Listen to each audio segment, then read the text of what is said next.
realistically send humans to Mars? Ah, another good question. I have strong views on that. My read of the history of space exploration is such that we do big, expensive things only when it's geopolitically expedient, such as we feel threatened by an enemy. And so for him to just say, let's go to Mars because it's the next thing to do, what does that venture capitalist meeting look like? So, Elon, what do you want to do? I want to go to Mars. How much will it cost? $1 trillion. Is it safe? No, people will probably die. What's the return on the investment? Nothing. That's a 5-minute meeting, and it doesn't happen. So Neil deGrasse Tyson appeared on Piers Morgan to discuss Elon Musk. The opening clip, shown earlier, was taken from Real Time with Bill Maher and served as the introduction for Piers Morgan's conversation with Tyson. Let's dive into the segment, and I'll add my commentary as needed. Be sure to share your thoughts in the comments. Let's get into it. They really don't get it. Mars is critical to the long-term survival of consciousness. I realize that it makes no sense as an investment. That's why I'm gathering resources.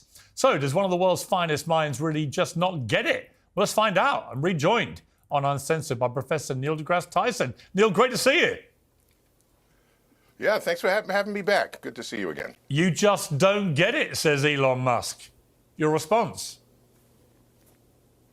Well, first of all, I'm not a fan of commenting on what other people commented about what was commented upon. that's just fuel for clickbait on social media.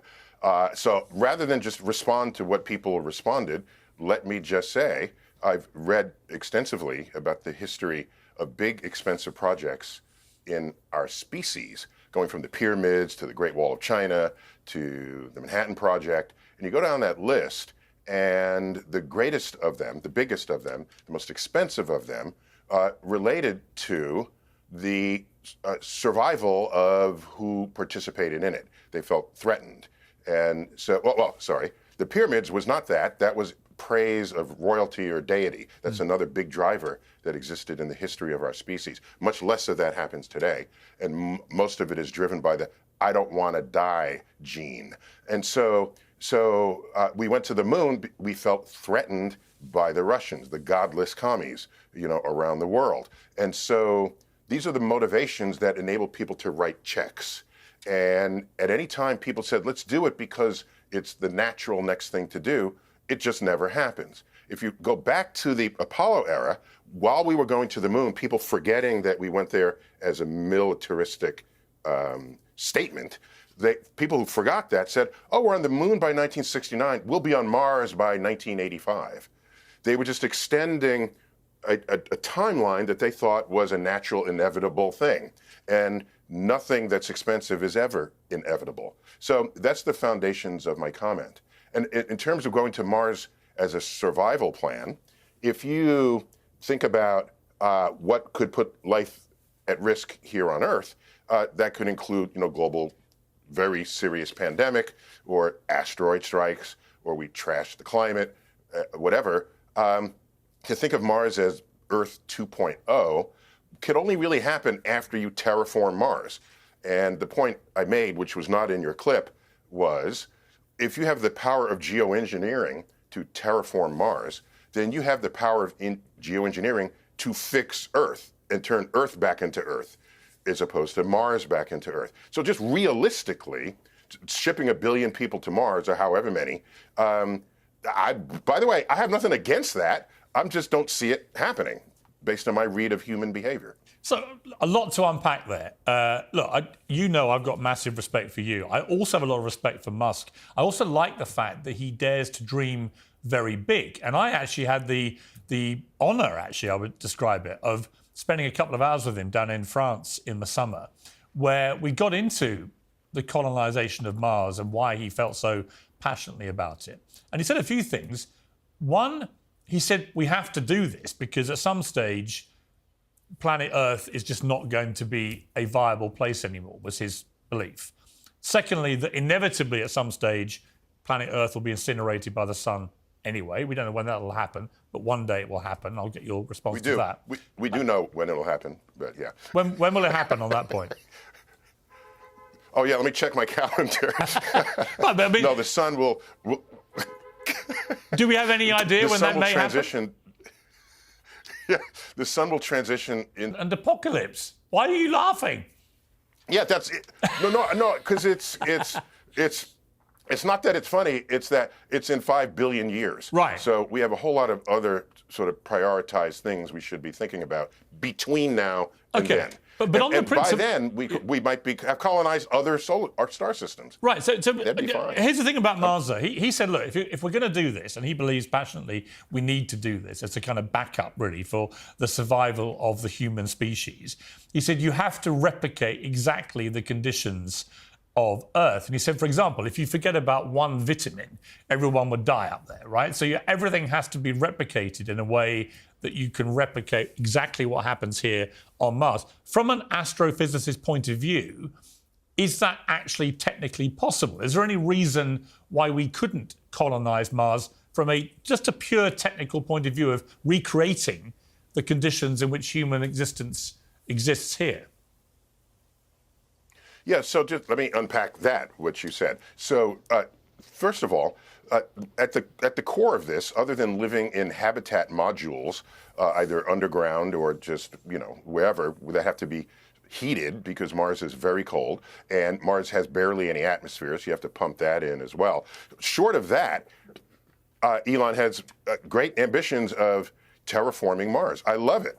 I once stole a coffee mug from SpaceX that had Mars on it, and I kept it on my shelf for a very long time. I don't drink coffee much, but I enjoy space-themed coffee mugs. And then one day I said, I'm going to have a hot chocolate. And so I put hot chocolate in there, which heated the mug. And while the mug heated, Mars terraformed into Earth. So I said, that's a classy move right there, Mr. Musk. So and I didn't know that for like a year because I don't use them. I just collect them. But my point is that if you want to ship humans from Earth to Mars, Mars needs to kind of look like Earth. And by the way, it's tantalizingly close in properties relative to other planets. Venus is 900 degrees Fahrenheit. You're not going there. But Mars is tipped on its axis. It has seasons. It has a approximately 24-hour day. It has polar ice caps, as we currently do. And so it's been the object of people's fascination for hundreds of years. So I don't have a problem with any of that. I'm just describing the practicality of it. And if you have the technology and the power to terraform Mars and ship people there, you probably have the ability to bat asteroids out of the way that might have been headed towards Earth. So I'm just speaking in practical terms. I'm not trying to stop anybody from dreaming. I love dreaming beyond horizons. Well, that's the point I was going to make to you. Ever got done. Because I was watching the Bill Maher show live, actually, and that was the thing that struck me was, here's Neil deGrasse Tyson, one of the great dreamers, right? I mean, you literally have dreamed big your entire life. This is your raison d'etre, is to think the biggest things imaginable, right? And there you were, it appeared in the moment to be kind of pouring a bit of cold water on probably the biggest thinker on the planet right now. Hold on a second. This isn't something that happens overnight. It's not going to occur within our lifetime, and it likely won't happen without significant advancements in technologies still under development. For instance, we'll need breakthroughs in quantum computing and probably advancements in robotics, which need to progress through several phases. AI could certainly play a role, but as of now, there's no technology capable of getting us to Mars in less than about 5 years from today. Elon Musk has talked extensively about this, and while it's not about escaping Earth, his vision is inspired by his love for Star Trek, science fiction, and the idea of humanity becoming a multiplanetary species. He believes that eventually we'll need to expand beyond Earth, with Mars being the logical first step. Musk is committed to doing everything possible to kickstart that process. As a fan of sci-fi myself, I understand the excitement around it. However, this feels like a weak argument. Neil deGrasse Tyson seems to be pointing out the logistical challenges involved, but perhaps Piers Morgan misinterpreted his tone. Surprise, surprise. Tyson's main point is clear. You can't just head to Mars and magically fix all of Earth's problems. The question remains, what are we doing right now to improve life on Earth? If there are substantial efforts underway, I'd love to hear more about them. And his massive, biggest dream. And that was the only thing I thought, well, the next time I talk to you, I'm just, whether you were aware that that was the way you were coming over. I'm just trying to be real. I mean, I'm in my old age. I've I've just seen how people behave. I see how things get funded. Now, of course, Elon plus one or two other, that's all it would take, one or two other very wealthy people in the world could, if they wanted, as basically a vanity project, send astronauts to Mars. But if you want to think of the return on that investment, SpaceX is a corporation. All right, it's not just some private venture. He's getting money and contracts, and he's paying salaries, and I presume there's a board helping him make decisions about that. And so, in the real world, there's certain things that are more likely to happen than others. But if you That's but all. let me push you on that. But let me challenge you on that. So let's go back to the start of the 20th century, okay? When there would have been people around who were saying, you know what, let's go to the moon. And people would have dismissed them and said, don't be so ridiculous. It's massively, prohibitively expensive. We don't really have the technology to do this, blah, blah, blah, blah, blah. It was only really the power of people's dreams. Now, ultimately, you're right. There was a military context to why we did it. The West wanted to beat Russia up there. I get that. I get that. But at the same time, I remember the great speeches by Kennedy, about all this. And it was exciting. It was thrilling. The world watched as Neil Armstrong stepped onto the moon. And those dreams that were dismissed at the early part of the century actually came true. They happened. Could it be that you're just, I hesitate to say this, Neil, but could it be you're just, you're one of the doomsayers of the earlier 20th century saying we should never go to the moon because it's too expensive, it can't happen, blah, blah, blah, which they must have been saying at the time. I am way more deeply informed than your previous sentence implies. So a couple of things. Going up to the launch of Sputnik, most naysayers about the moon had no confidence that we would ever accomplish such a feat.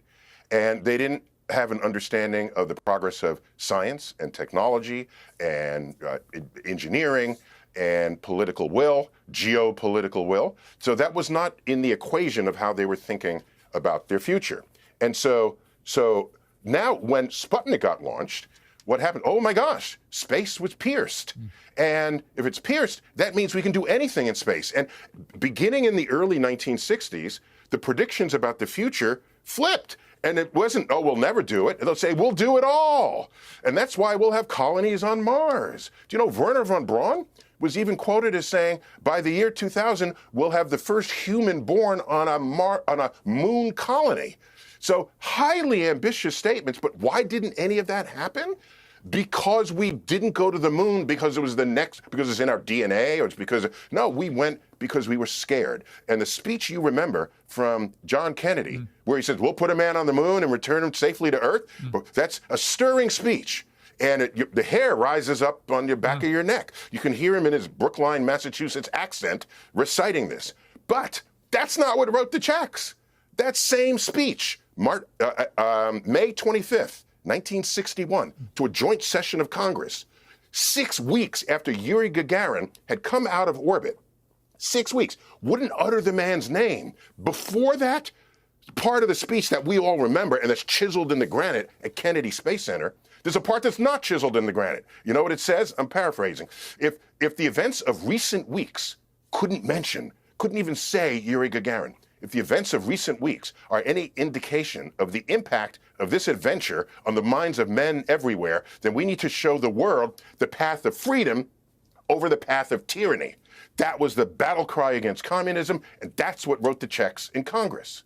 Right, but you're realize missing 20 years after we landed on the moon. Okay, but let me challenge you on that. Again, I just think you're missing one very, very important factor in this. Musk is not only the richest man in the history of planet Earth, and going to get exponentially richer, by the way. He's already made $100 billion since Trump was elected, just from Tesla stock, right? People often say that Elon Musk is some kind of exceptional human being, highlighting his achievements with awe. Look at all he's done. It's incredible. But the reality is, money has a way of multiplying itself, like a snowball effect. I'll admit, there was a time when I was a big fan of Elon Musk. I appreciated his advocacy for electric vehicles, and Tesla had this exciting cutting-edge vibe. But then things took a different direction. His behavior started leaning toward authoritarianism, and, well, It all went downhill from there. But also, he talked me through the Optimus humanoid robots, and he said everyone's going to have one. They're 20 grand a pop, and he said my wealth at the moment will be completely dwarfed. I suspect he's right. I'm going to buy about 5 myself and get them to do all my chores. So he's got all this stuff going on, right? So he's going to be staggeringly rich, and he's got access to other staggeringly rich people. So the money part of it, coupled with his ambition, which is enormous, because I've heard him articulate it in person. It was incredibly inspiring and impressive. But he's also an engineer. I mean, this is not just some rich guy playing with a few toys. Musk from the age of like 10 has been doing data code writing and so on. He is a proper engineer to his bootstraps. And to me, it's the combination of a big dreamer who's a very brilliant engineer, plus the money to do this stuff, makes me think, well, why couldn't he do it? Why can't he be the guy that does this? I thought I was clearer than I guess I was. I'm not saying he can't do it.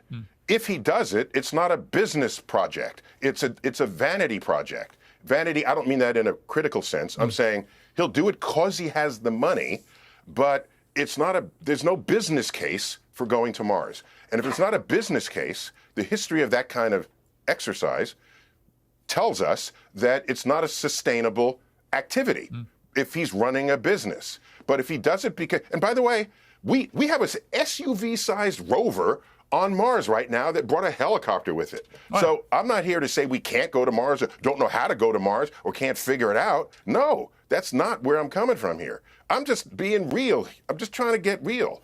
And so yeah, he could do it. The question is why? Because he wants to. And if you're rich enough and you have that kind of background and visionary, yes, he'll do it. But what I said on Bill Maher, which was not in the clip that you said, what I can imagine happening is we feel geopolitically threatened by whatever forces out there, and we say, it's like the space race all over again. We got to put astronauts on Mars. And NASA says, oh my gosh, we don't have a spaceship. Let's look around. And Elon says, I have a spaceship, okay? And so then the United States pays Elon to ride his spaceship to Mars. I can see that happening geopolitically. If only Elon Musk had a close relationship with an incoming president of the United States, where he held significant sway over government decisions and spending priorities, while also benefiting from billions of dollars in existing government contracts and connections. Oh wait, isn't that exactly the case? How interesting. Anyway, I love science and innovation, and I appreciate these discussions. But Piers Morgan always seems intent on turning every topic into some kind of argument. Still, what do you make of all this? I've seen this clip before, but now that Musk is clearly positioning himself as deeply integrated into American politics, it takes on a whole new tone. Let me know your thoughts in the comments.